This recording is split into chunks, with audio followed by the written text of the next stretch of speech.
de conservação, falando de várias questões ligadas à herpetologia, mas essa vai ser a primeira vez que eu vou falar de divulgação científica, né, como divulgadora. E aí eu queria agradecer a vocês pelo convite para compartilhar algumas coisas e alguns insights que eu estou tendo enquanto realizo essas atividades na internet. Bem, deixa eu procurar aqui a apresentação, a tela inteira.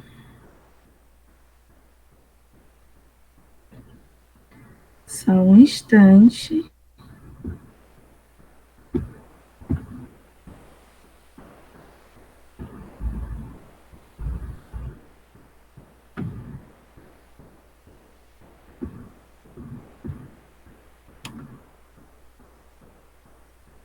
Vocês estão conseguindo ver a tela aí? Tá. Sim. Ok, obrigada. Bem, então, nós vamos falar um pouco hoje sobre divulgação científica e sobre algumas questões relacionadas a ela. A Erli já me apresentou, mas eu tinha feito uma breve apresentação, mas como ela já fez isso, nós vamos pular essa parte. O Não, que é que Débora, nós vamos... pode se Oi? apresentar, querida, pode se apresentar. Então vamos lá de novo. Eu sou bióloga, eu sou formada pela UES, pela FACEG, lá em Itapipoca. Fiz mestrado e doutorado em Ecologia e Recursos Naturais na UFC. Atuo como pesquisadora colaboradora ainda do NUROF, né, do Núcleo Regional de Geofisiologia da UFC. No momento, estou trabalhando como consultora ambiental, né, nesse período que nós estamos, e faço divulgação científica no Instagram. Então, vamos lá. O que é que nós vamos falar hoje? Primeiro, nós vamos situar, né, vocês sobre o que é a divulgação científica, sobre algumas questões ligadas às próprias definições de divulgação científica. Logo depois, nós vamos falar sobre como a divulgação científica ela é um elo de aproximação entre o cientista e a população. Também vamos falar sobre os perigos da má divulgação científica, né? Porque, infelizmente, nós temos algumas questões nos tempos que vivemos, questões principalmente de negacionismo, que tem um pé na questão da má divulgação. E, por último, nós vamos falar sobre divulgação científica na era das redes sociais. Então, vamos lá para a nossa conversa. Bem, o que é divulgação científica? Se chegasse e nos perguntasse sobre isso, provavelmente nós iríamos dizer que divulgação é algo relacionado à popularização da ciência. E isso está bem relacionado com o que alguns autores que trabalham com isso, trabalham com essas questões também falam, que divulgação científica é uma forma de popularização da ciência e, além disso, é um processo de veiculação de informações de ciência e tecnologia, ou seja, através da divulgação científica, pessoas leigas, elas conseguem ter acesso a informações sobre ciência e tecnologia que elas não teriam acesso de outra forma. Bruckton e Mesquita, 2016, eles também dizem que a divulgação científica é uma reformulação do conhecimento científico para circular na sociedade. Não é uma simplificação do conhecimento científico, mas é uma reformulação em uma linguagem que se torne acessível à sociedade de uma forma geral. Bem, alguns outros autores ainda falam que a divulgação científica é uma ponte entre o mundo da ciência e outros mundos. É como se a divulgação ela fizesse a ligação entre a ciência e outros mundos. E acaba que nós vemos muito sobre isso desde muito tempo, né? Nós vemos divulgação científica através de diversos meios. Hoje é muito comum divulgação nas redes sociais, mas todos nós, em algum momento, abrimos uma revista de divulgação científica e fizemos a leitura dela. Então, por exemplo, quando criança, eu lembro que uma das primeiras revistas que eu ganhei na escola foi uma Ciência Hoje das Crianças. E a Ciência Hoje das Crianças é uma revista de divulgação científica. Foi o momento onde eu me apaixonei por ciência lendo esse tipo de publicação. E muitas pessoas também passaram a se aproximar da ciência através desse tipo de publicação. Outras pessoas tiveram a ponte entre a ciência e outros mundos, a ponte de divulgação, através da mídia, né? Através de filmes, através de redes, através de séries, como uma das principais séries entre os anos 80 e 90, que foi a série Cosmos. Bem, além disso, a divulgação científica, ela procura fazer articulações contextuais, que essas articulações, elas deixam marcas e rastros que tornam a ciência e a tecnologia acessível a um público não especializado, a um público leigo, que não tem especialização naquele ramo da ciência. Bem, para a gente, então, além de fazer essas definições, de divulgação científica, é preciso a gente definir o que é comunicação científica e o que é divulgação científica, porque comunicação científica é diferente de divulgação. O que é comunicação científica? A comunicação científica, ela tem como alvo um público especializado. Então, quando eu falo em comunicação científica, eu estou falando em textos, em vídeos, em qualquer coisa que tenha uma linguagem técnica, uma linguagem mais rebuscada e que é voltada para um público especializado naquela questão.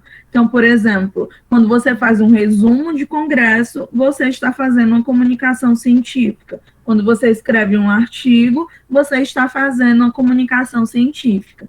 Já a divulgação, o alvo principal dela é o público não especializado. Isso não quer dizer que você não possa fazer divulgação e meio que norteia ela um pouco para um público que é um pouco mais especializado naquele assunto, mas o alvo é o público não especializado. Por isso, é importante que nos momentos em que se faz divulgação científica, em que se fala de divulgação, haja uma preocupação com o discurso, uma preocupação com a linguagem que será utilizada. Dentro dessas questões, artigos de comunicação científica. Artigos científicos, eles podem ser traduzidos na linguagem leiga para esse público não especializado, né? Eles podem ser utilizados na divulgação científica, e nós vamos ver já questões relacionadas a isso. Bem, bem aqui a gente tem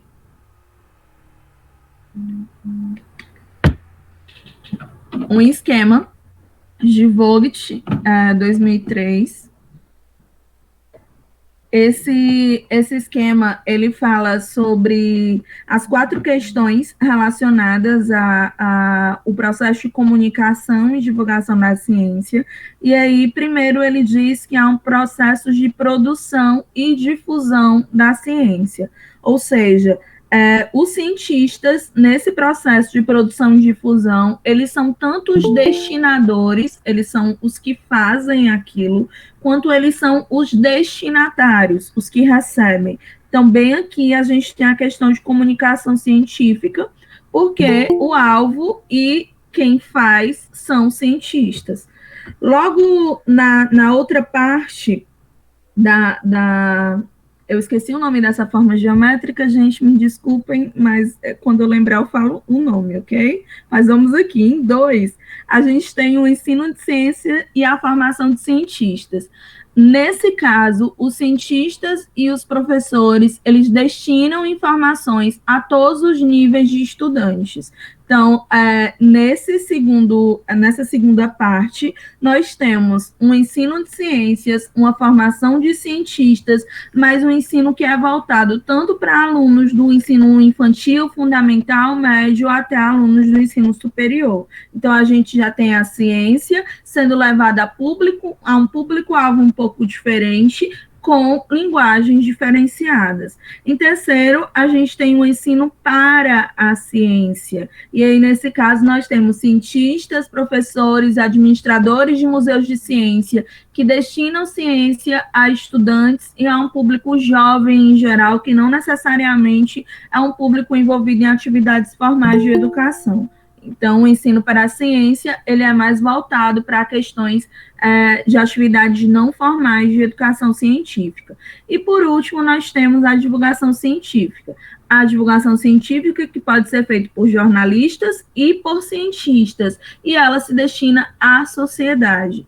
Né? Agora, a gente não tem mais um público de escolas ou universidades, a gente não tem mais um público, somente o público jovem, mas a gente tem a sociedade inteira.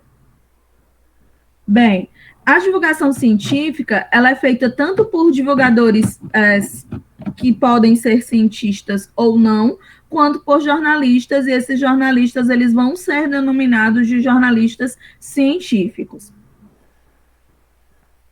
Bem, e aí a gente vai ver um pouquinho dessa história do conceito de como vai surgindo a questão da divulgação científica ao longo dos tempos. E aí eu separei isso em 2 slides, um falando do Brasil e outro falando do mundo. Bem, a partir do século XVI e XVII, nós já temos o surgimento das academias de ciências, principalmente na Europa.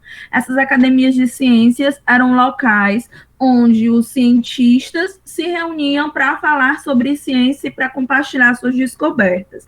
Em 1665, a gente tem a publicação de um periódico pela Royal Society, e esse periódico é talvez um dos primeiros periódicos a divulgar ciência para fora das academias de ciências. Então, o que antes só era restrito à Academia de Ciências, passou agora também a ser visto, né, nesse periódico.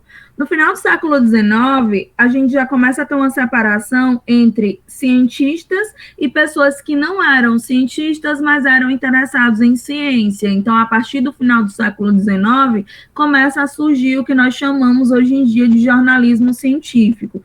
Eram pessoas que não eram cientistas, mas gostavam de ciência e falavam de ciência em jornais, em vários outros meios de divulgação que eram disponíveis na época.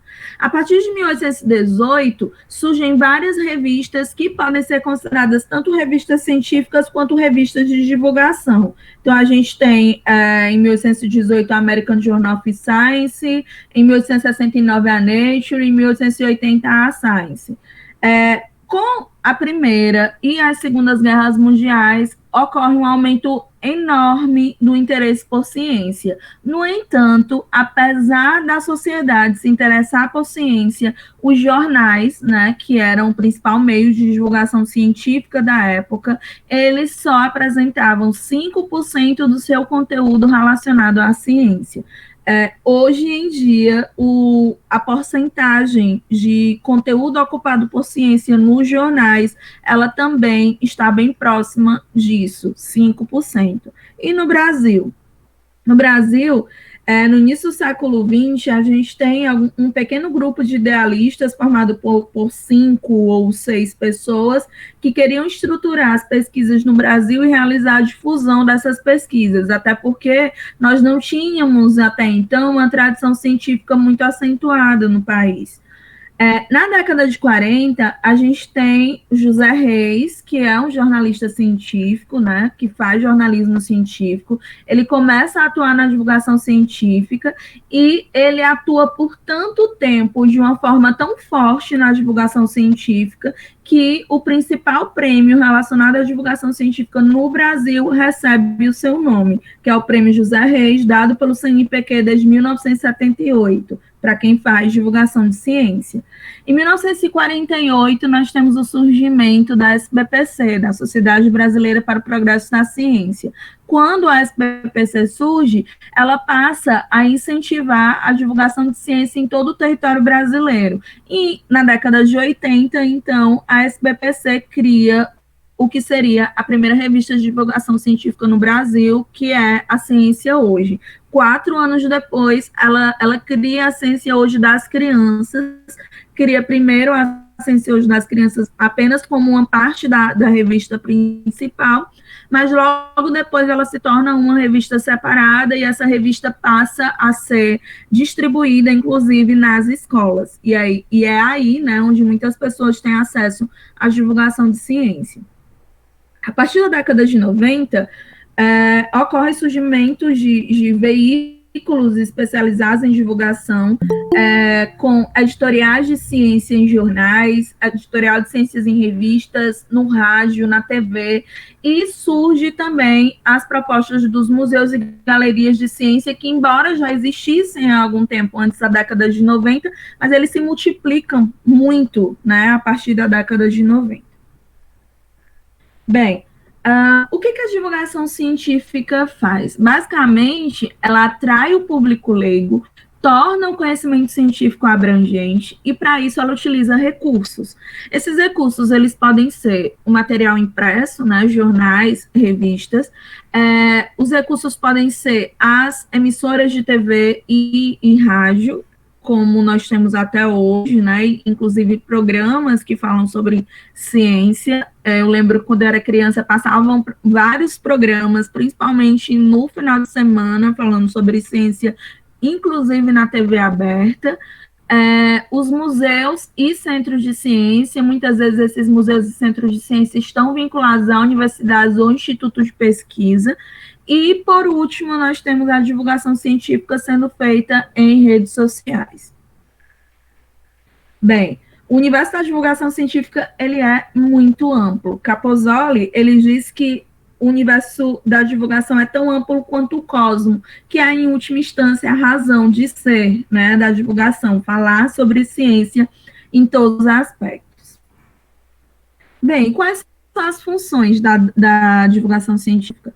Primeiro, a primeira função, ela se confunde com uma definição de divulgação: democratizar o acesso ao conhecimento científico, ou seja, tornar a ciência e os frutos da ciência acessível à população. Segundo, outra função é contribuir para que as pessoas elas possam apreciar e fazer uso dos produtos que a ciência oferece, para que as pessoas possam entender que isso aqui só existe porque alguém estudou, alguém fez ciência com aquilo. Terceiro, promover o engajamento dos cidadãos em políticas públicas. A partir da divulgação de ciência, consegue-se promover o engajamento do cidadão comum em políticas públicas que ele não conheceria de outra forma se aquilo não tivesse sido divulgado. Quarto, fornecer subsídios éticos e políticos acerca da aplicação dos produtos da ciência. Qual é a questão política, qual é a questão ética envolvida nisso aqui? Qual é a questão ética, qual é a questão política envolvida nessa descoberta? Quinto, permitir discussão sobre o apoio público às pesquisas científicas. A gente sabe que a ciência hoje no Brasil e no mundo, ela recebe apoio público para suas pesquisas, e a ciência como nós conhecemos, ela só consegue ser eficiente através do apoio público. A partir do momento que se divulga essa ciência, as pessoas entendem como o dinheiro público está sendo gasto e elas apoiam a doação, a cessão de dinheiro público para isso. Bem, basicamente, a divulgação científica ela pode ter 3 objetivos, além daquelas funções. Um objetivo é educacional, ou seja, ampliar o conhecimento do público leigo a respeito do que é o processo científico, a respeito do que é o método científico, a respeito da lógica da ciência. Esse objetivo educacional da divulgação, ele pode se confundir, de certo modo, com a educação científica e com a alfabetização científica, porque são objetivos muito parecidos e muito próximos. O segundo objetivo é o objetivo cívico, ou seja, fazer com que a população desenvolva opinião sobre os impactos do desenvolvimento científico e tecnológico sobre a sociedade. Isso vai, de certa forma, ampliar a consciência do cidadão e permitir com que ele tenha mais sugestões para que ele apoie, de certa forma, muito mais a ciência. Terceiro, mobilização popular. A partir da divulgação de ciência, consegue-se ampliar a possibilidade e qualidade de participação da sociedade na formulação de políticas públicas, e isso ajuda a sociedade a intervir em processos decisórios. Então, por exemplo, se eu sei, através da divulgação científica, que uma unidade de conservação ela é importante para conservar uma espécie ameaçada, ou que uma unidade de conservação é importante para preservar e conservar uma paisagem, né, uma paisagem geológica ou uma paisagem de beleza cênica, se eu passo isso para a sociedade consegue entender o papel da unidade de conservação, essa sociedade ela vai auxiliar de uma melhor forma em processos decisórios relacionados àquela unidade ou à criação de novas unidades. Então, a sociedade ela precisa, de certa forma, ser mobilizada popularmente através da ciência. Bem, o sucesso da divulgação científica, ele depende, segundo Oliveira, que os atores sociais consigam se vestir e se despir dos seus papéis e adequar o seu discurso à situação que eles vivem em um dado momento. Então, a divulgação científica, ela só é eficiente a partir do momento que o discurso técnico do cientista, ele é adequado ao discurso que aquelas pessoas irão entender, né? Eu não posso chegar, por exemplo, para a população e falar sobre algumas questões com termos totalmente técnicos que aquelas pessoas elas não irão entender. Elas precisam de termos que sejam utilizados no dia a dia delas, né? Nas questões que elas veem todos os dias. Bem, e quais são as dificuldades da divulgação? Talvez a principal dificuldade de divulgar ciência seja decodificar ou recodificar os termos técnicos e científicos. Como explicar um termo técnico de uma maneira que uma pessoa, por exemplo, que nunca foi à escola, consiga entender? Como eu explico termos técnicos de maneira que uma pessoa que, ok, ela foi à escola, foi à universidade, mas ela é de uma área totalmente diferente da minha área, consiga entender? Então, eu preciso decodificar ou recodificar os termos técnicos e científicos para que essas pessoas elas consigam entender da melhor forma e não causem ruído de comunicação. Por quê? Porque conceitos complexos demais, eles tornam-se um ruído. Nós pensamos que o público-alvo entendeu o que nós falamos, mas ele não entendeu, ele entendeu de uma forma completamente diferente. E ruído dificulta a compreensão. Então, nós temos que dar um sinal que seja um sinal claro o suficiente para que não tenha ruído. É como se fossem as nossas televisões analógicas, né, da década de 90, década de 80. Eu preciso, para que a televisão não tivesse ruído nenhum, o sinal de TV, o sinal da antena, ele precisava ser bom. Então, a minha comunicação científica, ela não pode ter ruídos. E o problema dessas questões, ele é muito maior na divulgação científica que é feita em rádio e televisão.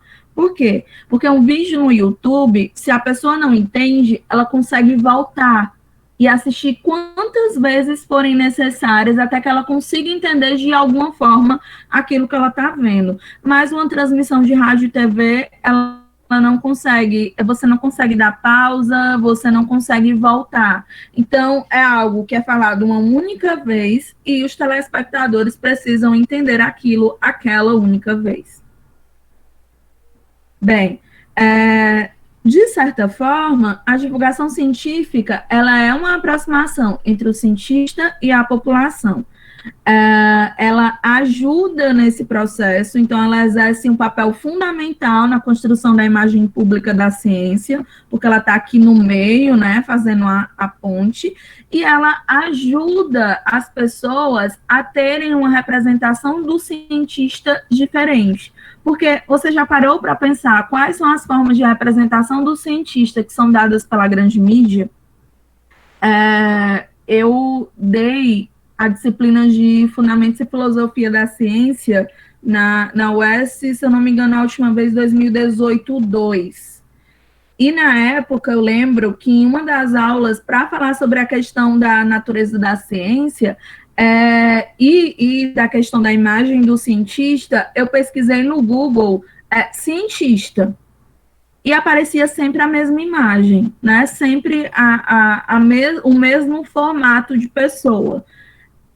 E se a gente parar para pensar, essa imagem que aparecia no Google naquela época, ontem eu estava dando uma olhada, já mudou algo, mas a imagem que aparecia no Google naquela época era um estereótipo comum. E era um estereótipo comum até pouco tempo. Midi e Metrox, em 1973, eles fizeram uma atividade que chama, traduzindo assim bem rápido, desenhe um cientista. Eles pediam para crianças, através de algumas metodologias, desenharem cientistas no seu trabalho ou a forma como elas viam cientistas. As crianças da década de 70, elas diziam que os cientistas tinham um trabalho isolado, um trabalho chato, desvalorizado, e normalmente elas viam os cientistas como criaturas míticas, geniais e loucas. Era bem aquela ideia que passava quando a gente via aquela foto do Darwin, do Einstein, todo descabelado, com a língua para fora. E era a ideia: cientistas são criaturas míticas, geniais e loucas. Bem, o que mudou de lá para cá? A imagem esses trabalhos de desenho cientista, eles continuam sendo feitos com novas roupagens e novas metodologias, e a imagem do cientista louco, ela está menos presente no imaginário popular, mas ainda persistem algumas imagens errôneas. Quando se pede a uma criança dos anos 2020 para desenhar um cientista, elas vão desenhar um homem caucasiano branco, normalmente um homem caucasiano branco de meia idade, e quase elas não mencionam nem mulheres, nem outras etnias. Além disso, algumas veem os cientistas como seres benevolentes que só buscam o bem da humanidade. Visões totalmente errôneas. Bem, esses estereótipos, eles persistem ao longo do tempo e eles, inclusive, parecem influenciar na escolha da carreira profissional e na percepção do valor social da ciência. Existem alguns trabalhos que dizem que crianças das regiões mais ricas do planeta, elas não sonham em ser cientistas, porque elas ainda veem cientistas como esses seres loucos, né? E crianças das regiões mais pobres do planeta, elas sonham em ser cientistas, apesar de verem esse mesmo estereótipo. Então, existe uma certa diferença ainda em escolher ou não ser cientista, ou escolher ou não uma determinada carreira profissional baseada na ciência. E Brookton e Mesquita, 2016, quando eles falam sobre a questão da má divulgação científica, eles dizem que os cientistas deveriam ser os primeiros a se preocuparem com a comunicação que fosse eficaz sobre o que eles são e sobre o que eles produzem. Bem, essa aproximação entre o cientista e a população, ela tem melhorado um pouco com as redes sociais, inclusive para diminuir um pouco do estereótipo de que cientista é um ser louco ou um homem branco de meia idade num laboratório. Por exemplo, esse ano logo no início da quarentena, o movimento no Twitter buscou construir o estereótipo de cientistas, né, através de uma hashtag que falava "Eu pareço cientista", foi um dos assuntos mais comentados das redes sociais, e mostravam cientistas no seu dia a dia fazendo coisas diferentes, coisas que uma pessoa normal, como um cientista fazia. Bem, essa aproximação entre o cientista e a população, ela é importante, por quê?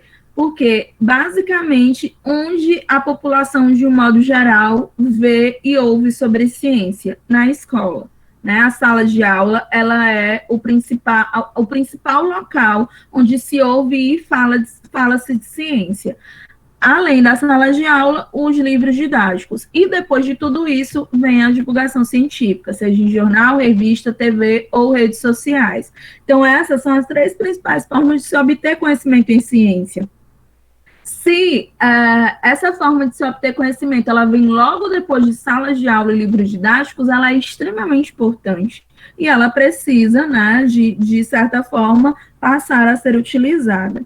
Basicamente, dentro desse universo da DC, né, da divulgação, nós vamos ter informações mais objetivas e mais simplificadas do que um artigo científico, informações que vão alcançar públicos diferenciados, pessoas de várias situações em vários locais, e, portanto, a linguagem ela é algo extremamente importante nesse processo. Mas a gente se pergunta, será que existem problemas se a divulgação científica ela for abrangente demais? E por abrangente eu falo aqui em simplificada. Nesse caso aqui eu estou usando abrangente como sinônimo de simplificado demais. Bem, se isso acontece, os autores eles podem cair na má divulgação científica. Por exemplo, um material que destaca o cientificamente comprovado, ele é um material de má divulgação científica, porque na ciência nós não temos algo cientificamente comprovado. Existem questões que usam concepções errôneas como se fossem concepções verdadeiras. Então, por exemplo, eu não posso escrever que o Sol é uma bola de fogo, se eu fosse, por exemplo, da física, porque o Sol ele não é uma bola de fogo. Tá?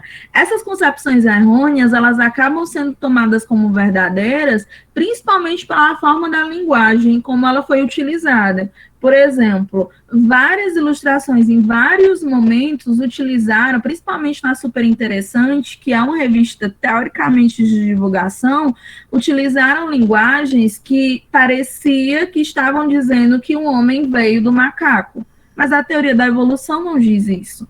Né? Foi um erro da revista. A linguagem inadequada ao público, ela também é um problema, e as leituras sem sentido da mesma forma.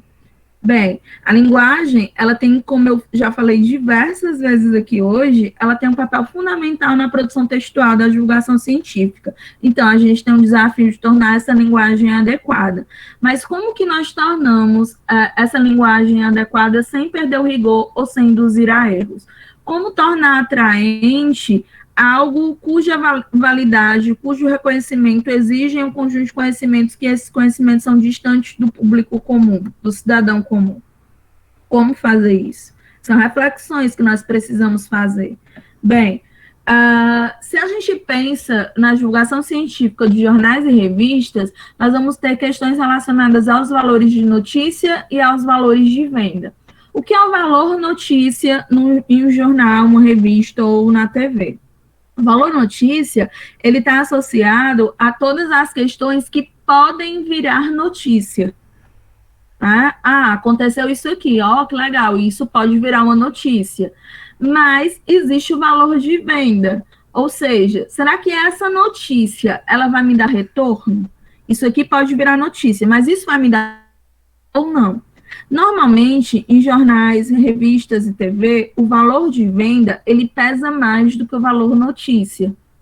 Então, acaba que muitas coisas que são divulgadas são coisas que não fazem sentido, que aquele artigo em que aquela notícia foi baseada, ele não falava aquilo, há um sensacionalismo evidente, porque eles precisam vender. Né? E na era das redes sociais, eles precisam de cliques. né, e compartilhamentos. Bem, diante disso, o que é noticiado é dependente do quanto aquele assunto vai ter potencial de venda. O valor notícia, que é importante para a divulgação científica, ele perde espaço para esse valor de venda. E aí a gente se pergunta, qual que é o problema disso? Né? Qual o problema dessa questão? Bem, há uma ligação rápida e fácil com sensacionalismo nesse tipo de notícia. Logo depois que eles lançam uma notícia dessa, eles vão ter que passar muito mais tempo para refutar aquela notícia errada, né, e as novas teorias, porque elas possuem um valor notícia bem maior em relação a outros acontecimentos, mas não vão ter um valor de venda tão impactante. Então, a refutação vai ser complicada, e quanto maior for, mais impactante for a informação, maior vai ser a noticiabilidade dela. E aí, às vezes, a gente bate em um jornal e tem notícias desse tipo aqui. Jovem é perseguido por serpentes e leva 8 picadas em um mês. Uma coisa que a gente sabe que cientificamente é impossível, né? Mas o jornal lá, o IG Último Segundo, noticiou isso. Ou algo que ontem eu vi no jornal. Sucuri fêmea é perseguida por machos enquanto atravessa estrada em São Paulo. Está em processo de reprodução e atravessar estradas para uma estrada que corta, né, uma área florestal ou uma área alagada é algo comum para uma serpente, mas isso é algo que vende, então é divulgado e noticiado. Bem, outras questões. E aí a gente entra em algo extremamente atual, que é a questão da Covid-19. Por exemplo, em 5 de abril, eu vi uma reportagem do Diário do Nordeste que dizia: pesquisadores buscam novos tratamentos para infectados pelo coronavírus. E aí, eles falavam em novos tratamentos, mas lá no meio da reportagem, eles falavam o nome do remédio, que era a ivermectina, no caso. A gente tinha um artigo que falava em inibição do crescimento do SARS-CoV-2 in vitro. No jornal, eles citam que era in vitro, mas na matéria do Instagram não havia isso, né? Não havia essa questão. Então, as pessoas, elas começam uma corrida maluca até as farmácias para comprar um remédio, inclusive para tomarem ele preventivamente. E aí a gente tem, além do Diário do Nordeste 5 de abril, a gente tem notícias de julho, falando que ivermectina era a droga mais testada, né, com Covid. 2 dias depois dessa notícia da Folha de São Paulo, eu encontrei uma notícia em Santa Catarina que o prefeito, ele defendia o protocolo com ivermectina, porque não podia ficar vendo a banda passar. E no mesmo dia falava na Gazeta sobre empresas que criaram um kit Covid e deram até ivermectina para os funcionários. Então, algo que não era algo que não estava ainda realmente, ok, funciona, porque era algo in vitro, que ainda precisava de muitos passos da ciência, mas que estava sendo utilizado por conta da má divulgação científica. E a gente não viu isso somente com a ivermectina, a gente também viu isso com a cloroquina, né? E aí, aqui eu tenho um trecho do Diário do Nordeste de 9 de abril, que fala o seguinte: Covid-19, pacientes com sintomas devem iniciar o uso imediato de cloroquina, dizem especialistas. E aí, pequenininho lá, logo depois da legenda enorme, fala que a compra preventiva não era recomendada. Mas, quando a gente abre a notícia, eu não coloquei tudo aqui, eu coloquei só alguns trechos, essa região aqui com ênfase, não foi eu que coloquei, a notícia estava lá em ênfase, e aí tem algumas frases em ênfase, por exemplo, iniciar o tratamento, cloroquina, Covid, primeiros sintomas, medicação é segura. Então, a pessoa que abre essa notícia e vai ler, e se ela lê de um modo rápido, os olhos dela vão pular logo para a parte que está em ênfase, e aí a gente tem de novo um ruído enorme, né, proveniente da má divulgação científica. E aí a gente se pergunta, isso sempre aconteceu? Sempre. Se vocês procurarem depois aqui da palestra, tem um número da Revista da Biologia, que da USP, que esse número ele fala somente sobre divulgação científica relacionada à neurociência. E eles falam de neuromitos na educação. Deve ter uns 2 ou 3 artigos que falam sobre neuromitos na educação. Extremamente interessante, porque eles falam sobre questões, o cérebro do homem é diferente do cérebro da mulher, isso é um neuromito. Usar a parte esquerda ou a parte direita do cérebro, isso é um neuromito, e todos esses neuromitos são resultado da má divulgação científica. Fora isso, isso aqui, já que eu volto aqui, fora isso, a gente tem a questão das vacinas, mas vamos voltar aqui nesse trecho do G1. Cientistas da Unicamp mapeiam desinformação sobre Covid-19 e afirmam que pseudociência se propaga como epidemia. Então, é como se nós tivéssemos 2 epidemias atuantes, uma epidemia de Covid e uma epidemia de pseudociência. Por quê? Porque elas se propagam muito facilmente e a má divulgação, ela ajuda nesse processo de propagação de pseudociência.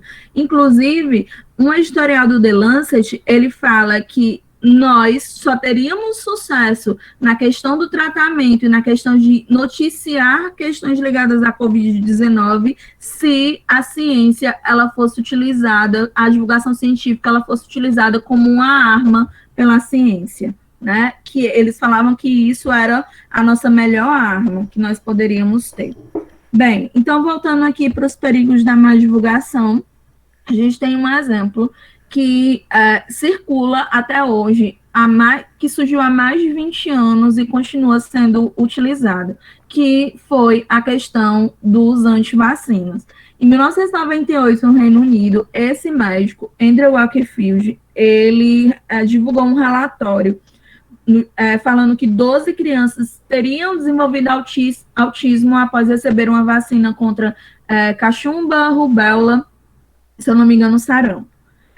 Isso gerou uma onda antivacina enorme. Por quê? Porque começou a ser divulgado nos jornais, começou a ser divulgado nas revistas, e a taxa de vacinação na Inglaterra caiu de 94% para 75% na época. Segundo ele, no relatório, o uso dessas 3 vacinas, ela provocaria uma inflamação no intestino. Essa inflamação, ela só era detectada por endoscopia. A inflamação, ela gerava uma translocação de peptídeos para a corrente sanguínea até chegarem ao cérebro. Bem, estudos posteriores apontaram que o relatório de Wakefield tinha sérias falhas. Primeiro, não tinha grupo controle. Segundo, provavelmente o resultado que ele encontrou era uma coincidência entre a aplicação da vacina e o desenvolvimento dos sintomas, porque muitas crianças eram diagnosticadas com autismo por ano, mais de 50 mil. A endoscopia que ele realizou foi feita de maneira errada e enviesada, e inflamação intestinal não é preditor de autismo. Então, tudo isso estava errado no relatório. Só que o relatório dele começou a ser divulgado amplamente em jornais e revistas. Isso gerou um impacto na Inglaterra e acabou gerando um impacto em vários outros locais do mundo. Nos Estados Unidos, por exemplo, surgiu um movimento antivacina muito forte. E eles saíram de 37 casos em 2014 de sarampo para 644 casos em 2004, para 644 em 2014. E chegou ao cúmulo da Disney precisar ser fechada em 2015, porque teve 59 casos de sarampo em um único dia na Flórida. Para conter a doença, né, porque os estudantes não estavam se vacinando, fizeram, né, uma lei bem rápido falando que estudantes não vacinados estavam proibidos de ir à escola. Muito tempo depois, descobriu-se que o relatório de Wakefield provavelmente foi forjado porque ele tinha conflitos de interesses e o seu advogado era o mesmo advogado que estava cuidando de outras empresas que tinham conflitos de interesses com a vacina. Então, era algo forjado para ganhar dinheiro. Mas foi algo que 20 anos depois, por conta da má divulgação, ainda continua sendo um problema. Né, porque os antivacinas estão se multiplicando que nem uma epidemia. Bem, o Valor Notícia foi totalmente satisfeito, né? Um fato novo era um fato novo que mexia com o componente emocional dos eleitores, tinha um valor de venda alto, foi noticiado amplamente, mas não foram considerados os riscos que estão intrinsecamente envolvidos ao se noticiar fatos científicos que ainda estão em estudo, ou seja, que não se chegou a nenhuma conclusão óbvia. Bem, Epstein, em 2008, ele diz que a disponibilidade da informação em saúde, ela pode ser inútil e potencialmente prejudicial se o receptor da informação, ele não tiver um nível suficiente de alfabetização científica para compreender o que está sendo falado. E aí ele vai aplicar esse conhecimento na vida de uma forma totalmente inapropriada. Bem, além disso, a má divulgação científica, ela tem outras questões. Por exemplo, ela pode gerar um mito da ciência, em falar que a ciência, ela tem um poder supremo. Ou pode gerar a questão de que existe neutralidade da ciência. O que é isso? É querer que os fatos e fenômenos descritos pela ciência sejam autônomos e independentes dos contextos político, social e cultural. E nós sabemos que a ciência, ela não é neutra, ela não é independente desses contextos. E pode existir, por conta da má divulgação, um preconceito no âmbito da própria ciência, que é quando esses jornais, essas revistas, elas dão ênfase exagerada em assuntos de tecnologia, em assuntos de big science, e dão menos espaço para outros tipos de ciências, como as ciências sociais e humanas. Bem, aqui a gente tem, então, um quadro, né? Está no artigo de Gonçalves, 2012, ele adaptou de outro trabalho, falando sobre como era a sociedade até a década de 90 e como é a sociedade da década de 90 em diante. Então, a divulgação científica ela era feita pelos meios de comunicação em massa até a década de 90. Então, a gente tinha uma tendência predominante de massificação, de falar para todos, né, de uma maneira geral, com a TV sendo o veículo principal, e as pessoas escutavam sobre ciência na sala de estar, no sofá, elas assistiam passivamente, consumiam aquele conteúdo, não refletiam sobre ele, e a gente tinha poucos e grandes atores dominantes. A partir da década de 90, com o advento do que seriam as primeiras questões da internet, a gente tem os meios de comunicação interpessoal como mídia dominante. E a tendência agora é fragmentação, ou seja, a informação, ela chega para diferentes pessoas em diferentes lugares de maneira fragmentada.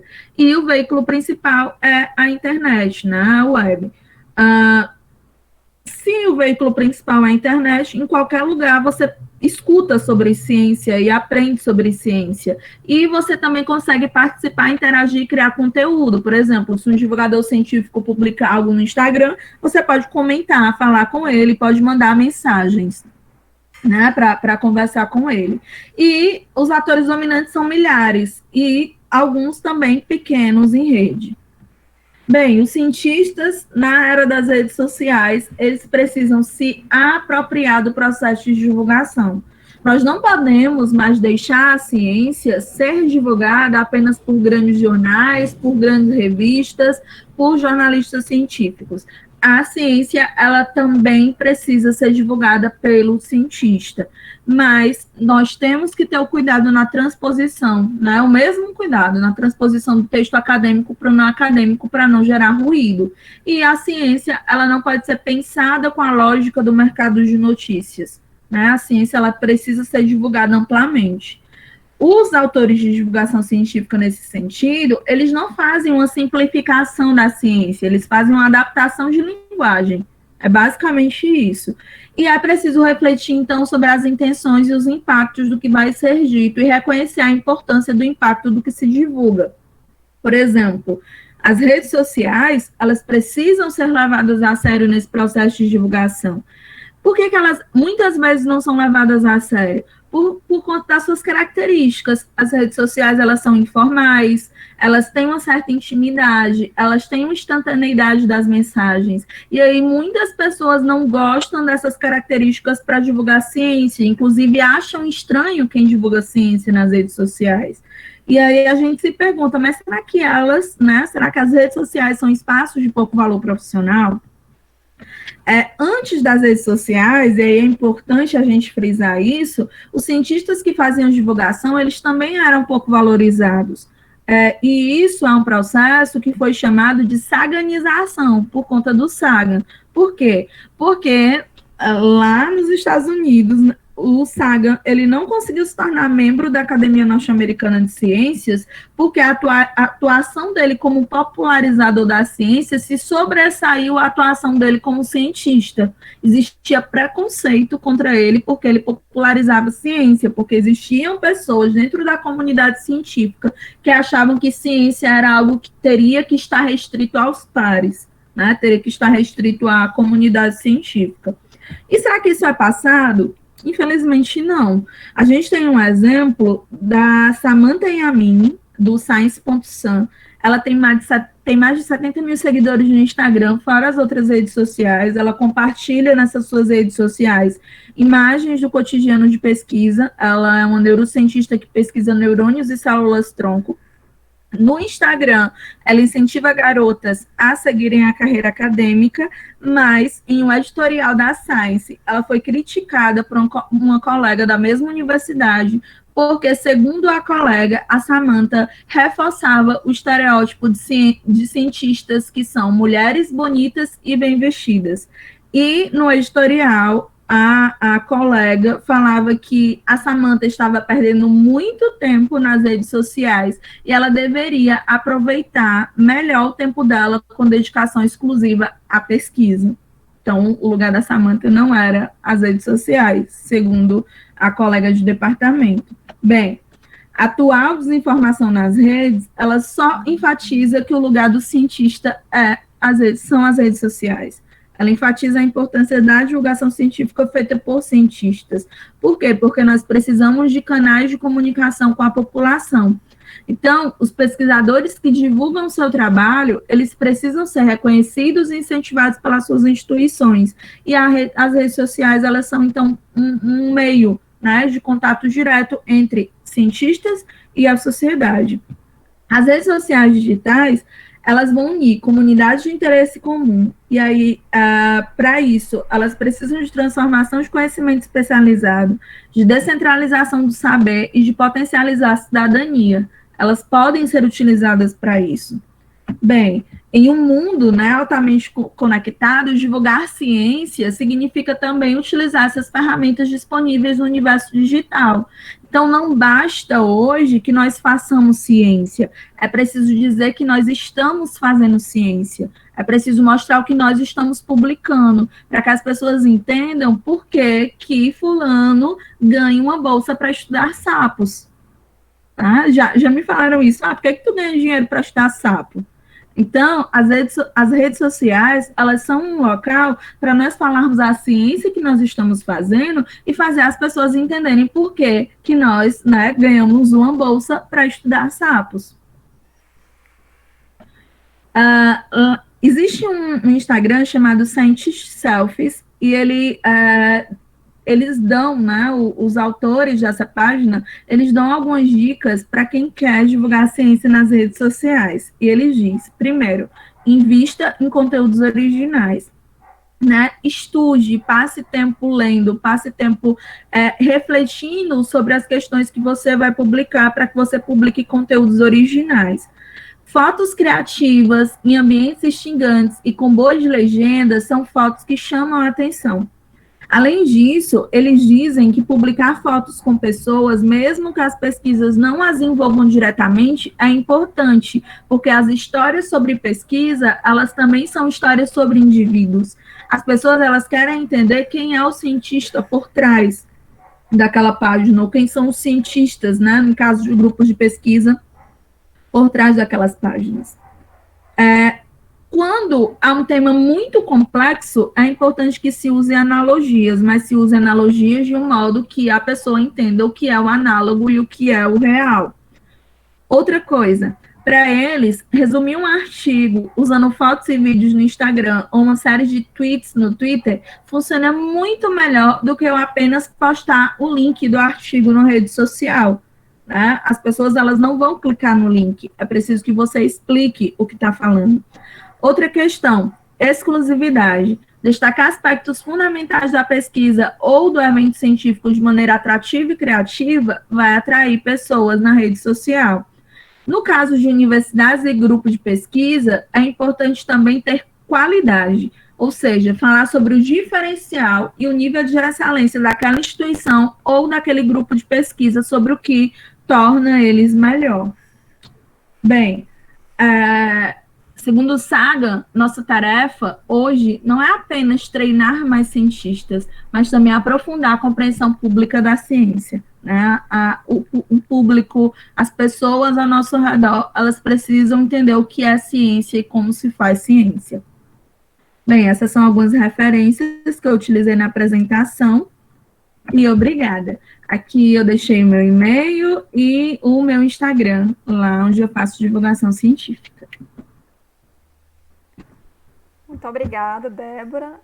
Agora vamos abrir espaço para as perguntas, né? Saber se alguém tem alguma pergunta para fazer para a Débora. Esse é o momento. Deixa eu só terminar aqui para a apresentação. A Érica está elogiando. A Érica foi minha aluna. Ah, show.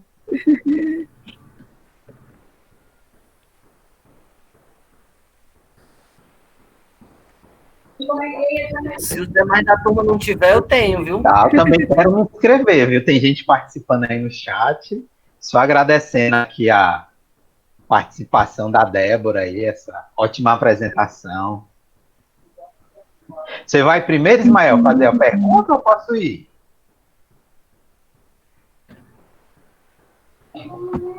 Ismael... Pode ir, Rafael. Pode iniciar. Obrigado, então. Vou aproveitar, então, e agradecer, Débora, a sua exposição, agradecer a Erli e os colegas do mestrado em Ensino de Ciências e Matemática, modalidade profissional, Ensina UFC, que estão aí à frente aí dessas últimas IP-conversas, e os colegas aqui presentes também, é bom rever aqui os amigos e amigas aqui da UFC, mas também aí temos pessoas de outras instituições participando, aí alunos de vários semestres, e a gente fica muito feliz.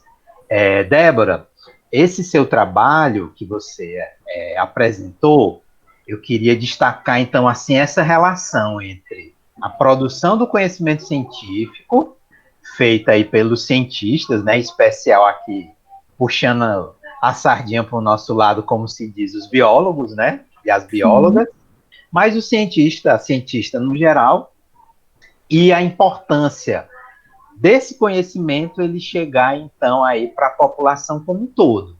Aí eu queria que você, se pudesse comentar um pouquinho sobre esse contexto que a gente vive, além do Covid-19, como, por exemplo, aí essa questão das queimadas na Amazônia, no Pantanal, no Cerrado, e também aqui no próprio Ceará, em Fortaleza, com relação, por exemplo, a essa questão lá das dunas da Sabiaguaba, do Parque do Cocó, né, que eu acho que um dos motivos que faz com que essas questões políticas, naturais e ambientais se desencadeiem é exatamente a falta de conhecimento da população em saber por que é que esses ecossistemas naturais são importantes, né? Aí, eu acho que a cientista também, enquanto divulgador científico, tem um papel importante nisso, né?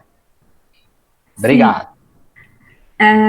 A gente está vivendo um período muito complicado, né? A gente está vivendo um período de negacionismo bem intenso. E aí, essa questão de popularização da ciência, principalmente popularização da ciência para ajudar na mobilização de políticas públicas, é extremamente importante. Por quê?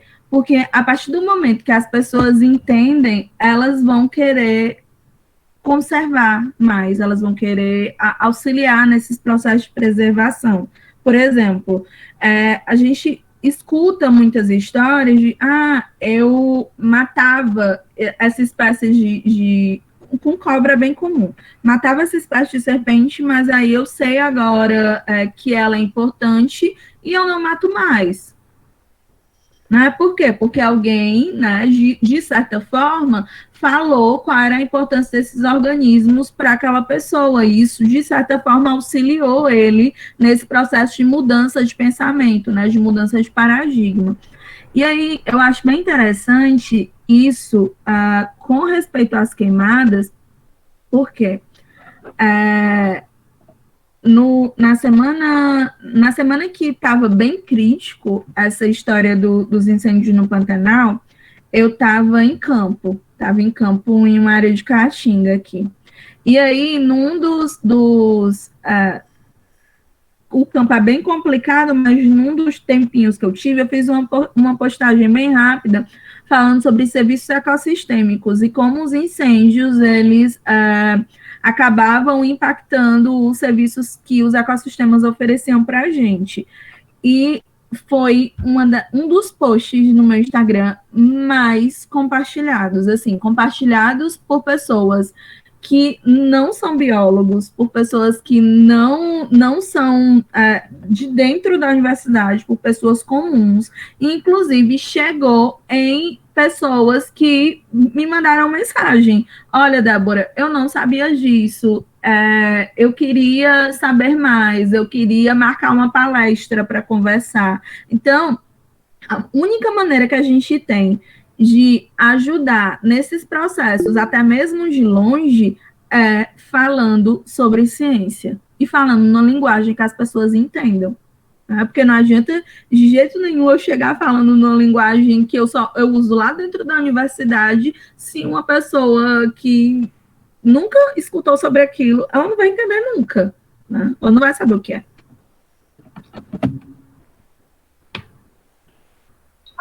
Ótimo, obrigado, Débora. Só lembrando, viu, que a Aline Ismael tem uma pergunta aí no chat para você responder também. Okay. Olá, Débora, boa tarde, tudo bom? Olá, Ismael, tudo bom? Primeiro, de agradecer pela participação, a disponibilidade, assim como a Erli, o Lucas e o professor Rafael, a gente está junto com esse grupo de alunos, buscando, tanto da gente como deles, melhorar essa parte da divulgação científica, poder contribuir da melhor forma possível.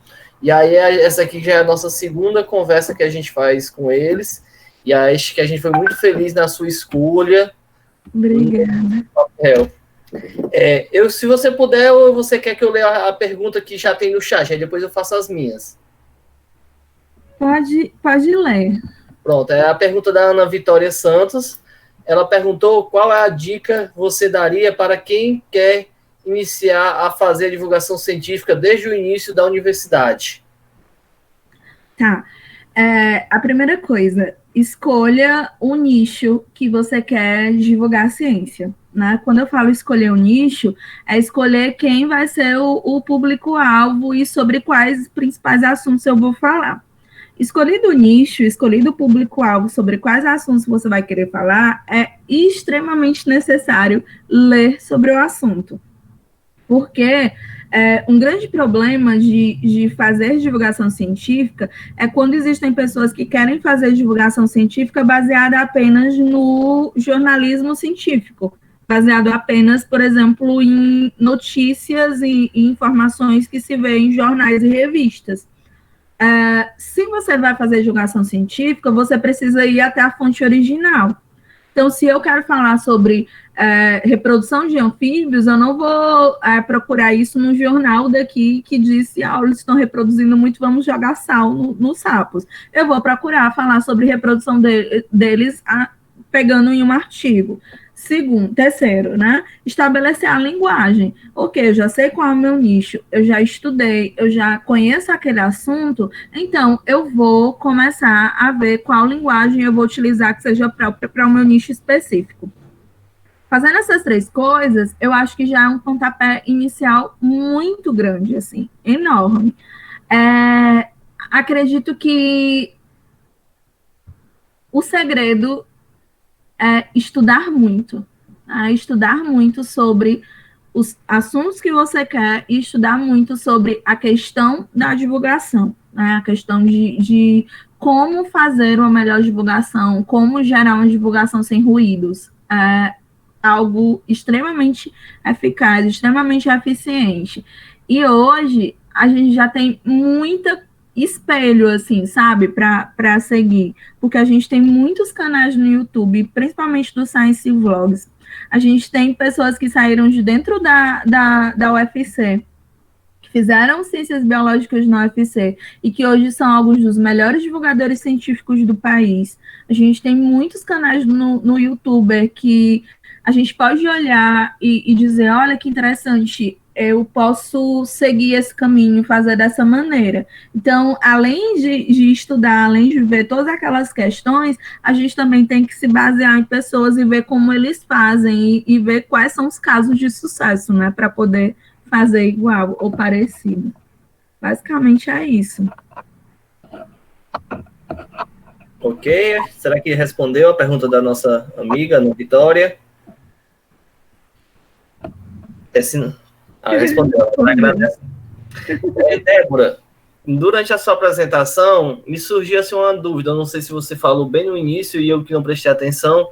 Você fez bacharelado ou você fez licenciatura? Eu sou licenciada. Então, ainda é melhor ainda. Eu, como professor, a biologia, assim, eu sou um professor de biologia e sou fascinado por ela e acredito que todos os nossos amigos que estão aqui na sala e os que vão assistir isso depois também estão amando a biologia. Mas a gente sente muito essa dificuldade do parâmetro da divulgação chegar no chão das escolas. Como você falou na apresentação, o que lhe motivou na divulgação foi um livro, foi uma novidade, um fato novo. E a gente está em pleno desenvolvimento da internet, com 1001 caminhos para acessar, mas que muitas vezes o professor não usa ou os próprios alunos não têm esse acesso. E aí você falou lá no início da sua apresentação sobre os materiais. E para nosso contexto atual, qual seria o material mais eficiente para a divulgação científica? Que você acha que tem mais resultado? As redes sociais. Atualmente, eu acho que o principal recurso de divulgação científica são as redes sociais, né? Porque integra muita gente, integra muitas pessoas de diferentes lugares. Você, de repente, tem um Instagram e tem uma pessoa de outro país lhe seguindo, ou um YouTube, ou seja o que for. Então, as redes sociais, elas são o melhor recurso a ser utilizado na divulgação científica hoje, porque elas atingem mais gente, né? E a questão de, por exemplo, jornal, TV, embora também atinja muita gente, mas é mais difícil de chegar. Embora já existam iniciativas para ajudar. Por exemplo, existe um grupo de cientistas, que esse grupo de cientistas, eles meio que entraram em contato com vários jornais, vários canais de TV, para caso seja preciso dar uma entrevista, você saber a quem se reportar. Né? Você saber, fulano é especialista nisso. Então, existem grupos assim. Existem, por exemplo, podcast, que é algo que está extremamente em voga agora. E também é muito bom para fazer divulgação de ciência. Então, eu acho que nós temos que aproveitar o que está na moda, né? E o que está na moda são as redes sociais, são os podcasts, né? Então, a gente precisa usar isso. Muito bom. Tem uma pessoa... Pronto, pode falar, Ismael. Não, pode falar, Esli. Pronto, tem uma outra pergunta, né? A Érica Maria de Souza questiona. Professora, quais são as fontes confiáveis para a busca de artigos científicos? Bases de dados, né? Tem o Cielo aqui no Brasil, tem a Elsevier, tem várias bases de dados disponíveis que elas são extremamente confiáveis para buscar artigos científicos. Então, dá para se fazer uso dela. As nossas universidades, elas têm acesso no portal CAPES a vários periódicos, a várias bases de dados, então a gente consegue utilizar todas elas. Tem um Sci-Hub para ajudar. Pronto, a É, Ana Vitória também está questionando, né? Perguntando se você enfrentou algum preconceito na área de consultoria ambiental por ser da licenciatura. Tá, eu comecei a fazer consultoria ambiental já depois do doutorado, né? Eu emendei tudo, né? Fiz graduação, logo depois da graduação fui para o mestrado e para o doutorado, e aí no final do doutorado, quando eu terminei, eu comecei a fazer consultoria ambiental. Então, provavelmente eu não tenha sofrido tanto preconceito na consultoria por conta de já ter feito a pós-graduação. Então, e eu fiz consultoria com educação ambiental também. E aí foi bem mais tranquilo.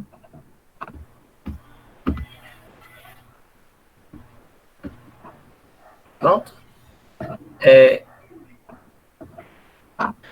só acrescentando, acho que uma das coisas que a gente tem, a dúvida da Érica, é uma dúvida que a gente carregou por muito tempo. Inclusive, na disciplina do professor Rafael, que a gente fez no semestre passado, ele apresentou diversos sites, diversos mecanismos que a gente possa aprofundar melhor as nossas buscas, porque eu acho que, como pesquisadores, em certos assuntos, a gente tem uma dificuldade muito grande em encontrar material atualizado, confiável, que a gente possa utilizar como fonte de pesquisa. E a gente fez um trabalho do estado da questão que foi muito interessante sobre isso. Sim. Pode falar, Ismael. Sabe por que estão fazendo as perguntas? Aí eu só fazendo aqui as perguntas. A Érica Maria indaga: esse mês estou produzindo um artigo sobre percepção ambiental. Lixão desativado no município do Tururu, Ceará, junto com meus colegas. Obrigado. Não, só afirmando aí. Enquanto aí pensa outra pergunta que eu já tinha feito. Débora, sobre essa questão, quais são os impactos? Porque eu acho que você veio fazer essa divulgação científica mais recente, não é algo que você traz. Mas qual foi o impacto para esses novos cientistas? O que é que você tem visto, observado de resultados?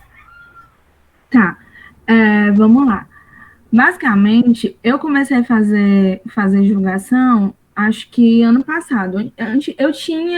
Eu publicava fotos, mas era uma coisa muito esparsa. Normalmente eu não colocava legenda, não explicava as coisas. Era basicamente, meu Instagram era para eu pôr foto de bicho, porque eu gostava de fotografar.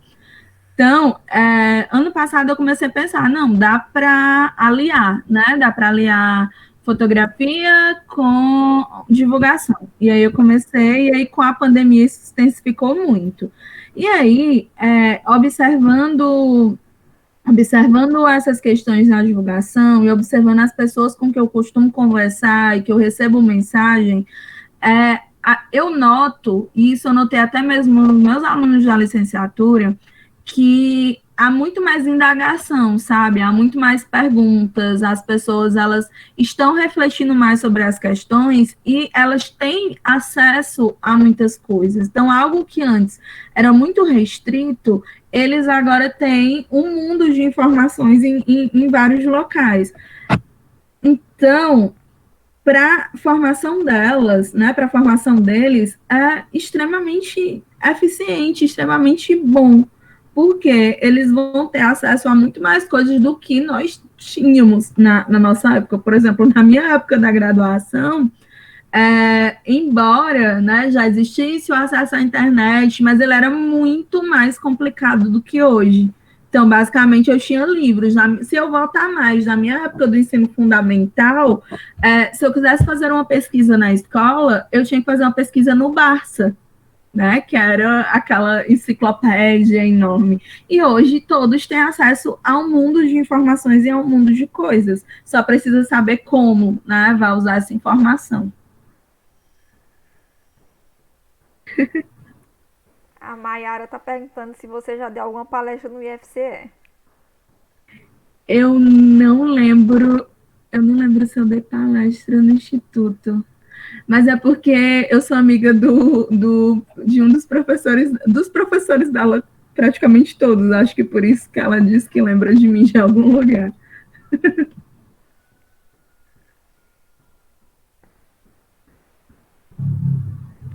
Ismael, você tem mais alguma pergunta? Se a Débora não se negar, eu pergunto a noite toda, até. Mas, e eu achei assim pertinente. E hoje eu estava vendo até no Facebook um debate. E aí é sobre a questão das patentes intelectuais, né? Principalmente nesse tempo de pandemia, muitas instituições públicas estão divulgando, juntamente com instituições privadas, tanto o diagnóstico como medicamentos que visam curar o coronavírus. E aí tem sempre esse debate. E aí, como é que você acha que a divulgação científica pode contribuir com isso aí? Porque pode patentear, inclusive, acho, não sei se vocês viram, tem 3 países africanos que pediram à Organização Mundial do Comércio que não aceitasse a patente, ou que os países não respeitassem essa patente. Tá, vamos lá. Eu não entendo tanto de patentes, né, não é da minha alçada, mas eu acredito que a partir do momento que se divulga, é preciso ter cuidado somente com a forma com que se divulga, né? Como eu já falei aqui para vocês.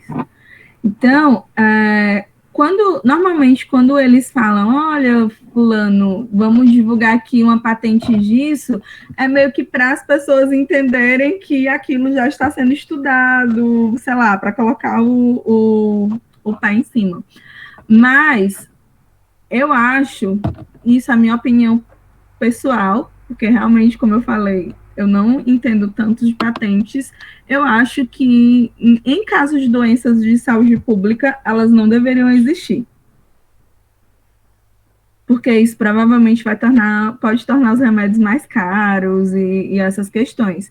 Então, no caso de doenças de saúde pública, isso deveria ser meio que, ok, achei isso aqui provavelmente pode ser a cura. Então, vamos compartilhar essa informação para que mais pessoas produzam e todos os países tenham acesso.